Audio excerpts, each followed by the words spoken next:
Assalamualaikum warahmatullahi wabarakatuh. Perkenalkan, nama saya Uut Febrianti dari program Agribisnis Fakultas Pertanian Universitas Muhammadiyah Jember. Di sini saya ingin menjelaskan tentang dampak pandemi COVID-19 pada pangan dan gizi. Dampak pandemi COVID-19.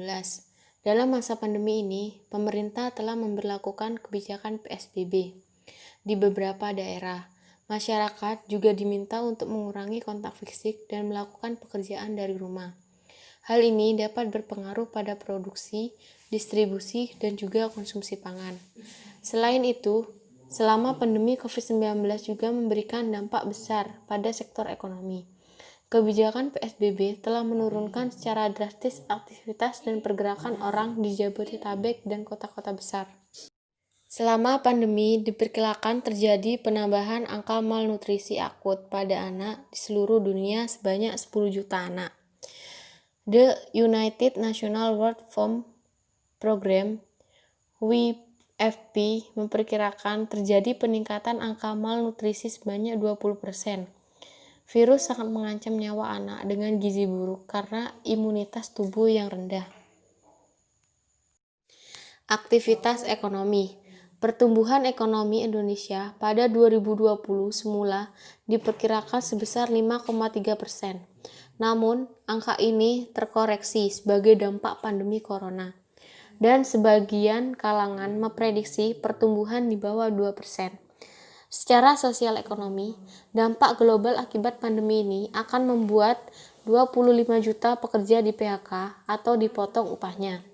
Negara mengalami kerugian karena pendapatan anjlok khususnya dari pajak, sedangkan belanja melonjak karena harus mengatasi kondisi darurat, menyediakan jaringan pengaman sosial, mengatasi penderita sakit, pengerahan aparat dan tenaga kerja ekstra, membayar bunga untuk utang baru dan lain-lain. Masyarakat. Pada aspek konsumsi dan daya beli masyarakat, pandemi ini menyebabkan banyak tenaga kerja berkurang atau bahkan kehilangan pendapatannya, sehingga berpengaruh pada tingkat konsumsi dan daya beli masyarakat, terutama mereka yang ada dalam kategori pekerja informal dan pekerja harian.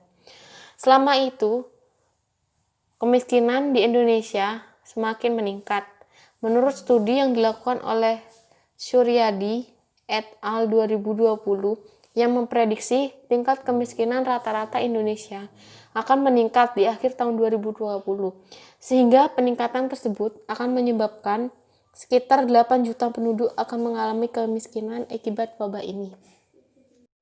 Transportasi dan logistik. Jalur distribusi atau logistik menjadi sangat vital karena beberapa komoditas menjadi sangat penting di tengah pandemi COVID-19, seperti alat-alat kesehatan dan bahan pangan. Protokol logistik kebencanaan tentu saja menjadi acuan awal distribusi logistik. Tetapi hal ini dengan pandemi COVID-19 yang terhitung sebagai bencana non-alam, jalur distribusi logistik memiliki peran yang sangat strategis di tengah pandemi virus ini, terutama dalam hal penanganan wabah dan memenuhi kebutuhan konsumsi dalam negeri, khususnya yang terkait dengan pangan.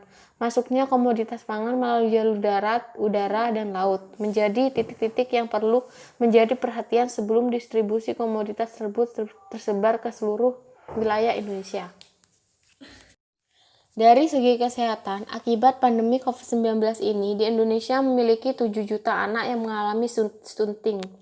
Kondisi ini menjadikan Indonesia sebagai negara kelima di dunia dengan balita stunting terbanyak. Lebih dari 2 juta anak merupakan balita kurus, berat badan yang tidak sebanding dengan tinggi badan, serta 2 juta anak lainnya mengalami kelebihan berat badan atau obesitas. Nyaris setengah dari total ibu hamil mengalami anemia, karena makanan yang dikonsumsi tidak mengandung cukup vitamin dan mineral, zat mikro yang